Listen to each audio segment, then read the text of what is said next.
Hey everybody, good morning. Welcome to today's Autoversity. I'm Dwayne Marino. If you like these tips, hit subscribe, share, like, or comment.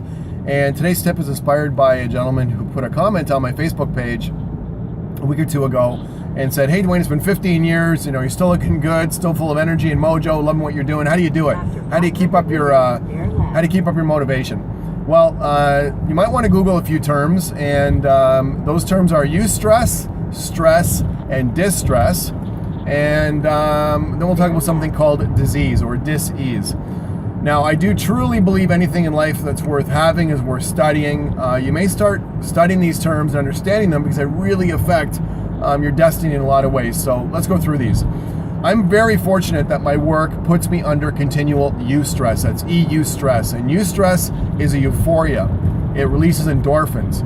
I love what I do. I love helping people. I love using my material with customers, making adaptations, learning, growing, studying, and all the headaches I got to put up with to keep my business going, like travel and writing my books and newsletters and videos. Like, I do enjoy that stuff, but I'll tell you that it's a lot of work to keep all that moving forward.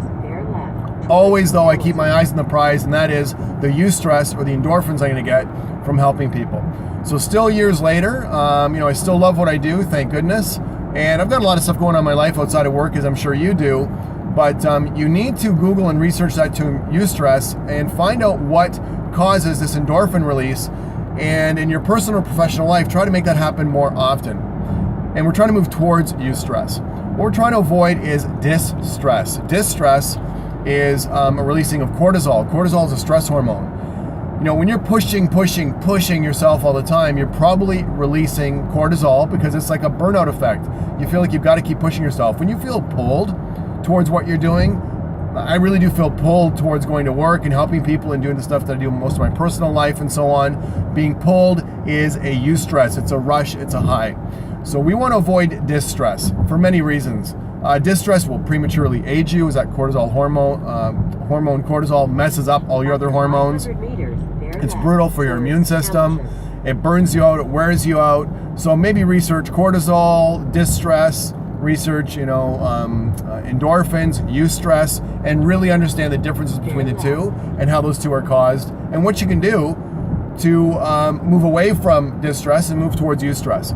And the word stress itself, when you say I'm under a lot of stress, you almost have to specify that. Well, are you under eustress or distress? Because stress is neutral.